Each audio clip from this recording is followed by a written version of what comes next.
beliefs are not actually limiting you, they are protecting you. And in this video, we are going to talk about the 2 protection mechanisms that your subconscious is using to claim this limiting belief and to create the protection mechanism itself. So if you would like to know more about that, come and join me for this video because we are going to take a peek into our subconscious. Hi friends, and welcome to video 2 in our little series of how to actually change your limiting beliefs. My name is Dr. Erienne Weine. I'm a cognitive psychologist, and I teach you to see into your subconscious. So let's get in there and get rid of these limiting beliefs right now. Unfortunately, you are already going to be way too familiar with the exact way that your subconscious is protecting you, and the first one is blocks. Your subconscious blocks all day. And one thing that we will block if we are protecting / limiting ourselves is we block things from coming in.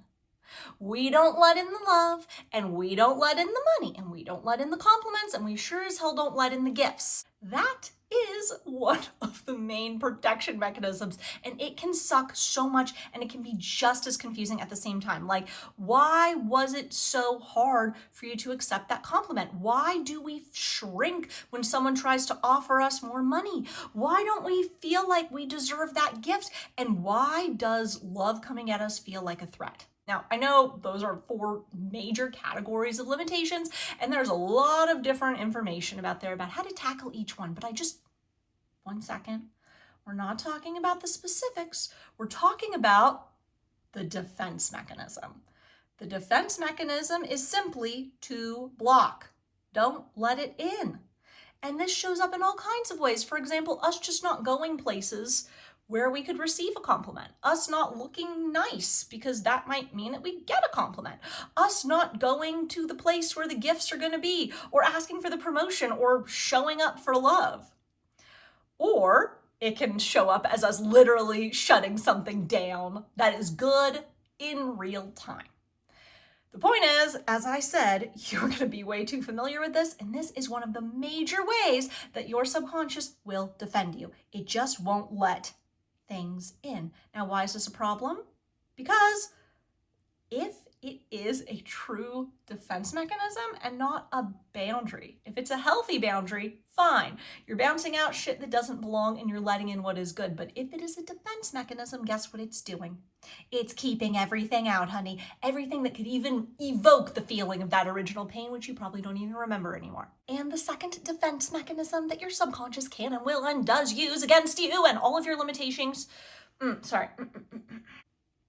is the wall. The wall is our inner defense mechanism. So blocks are in the outside world. We're not letting stuff touch us. A wall is on the inside. Maybe we don't have the ability to make sure things don't touch us, but we sure have the ability to make sure we don't feel it. We sure have the ability to not let it in. Internal walls occur when we have had bad things happen to us that we were unable to prevent. Somebody left us or abandoned us and we weren't able to prevent that. So what do? We realize we couldn't change what was happening in the world, but we can change what's in here. That is the wall. It hurt so much when that love left me, so I'll never love again because guess what? I can't make sure no one will ever leave me again. And those of us who have been in situations where we're trying to get someone to not leave us, who is going to leave us, our subconscious starts doing all kinds of crazy shit to try and make them stay, and it doesn't work anyway. And so we realize we were not in control over whether this good thing would stay in our lives, but guess what we are in control of? What's in here. Love is just one example. There are so many reasons and ways that we might put up an internal wall, but I want you to forget all the details for 1 second and just focus on the fact that this is one of the defense mechanisms. Your subconscious, your psyche, your muscle memory, however you want to say it, the deepest part of you has put up that wall, and not for no reason. It's making sure that you don't actually feel the things that are touching you in your life. Some are good, some are bad. But just like with the blocks, how it just blocks literally everything, it doesn't know if it's good or bad, the walls do the same thing. A true healthy boundary on the inside says, you know what? This is something that I actually deeply do choose to feel. But a wall can't do that. A wall simply says it's just too painful to feel anything that might even be in the realm of where we were hurt, anything that might even be in the realm of our career where we were hurt so bad. So we just literally don't feel anything. So now that you know that those are the two defense mechanisms that your mind uses to protect you, that your mind uses to create limitations and limiting beliefs, I want to take you one step deeper. I want you to understand the mechanism by which your mind created those blocks and created those walls to begin with. Once you understand this, you will have the key to undoing the limiting belief itself.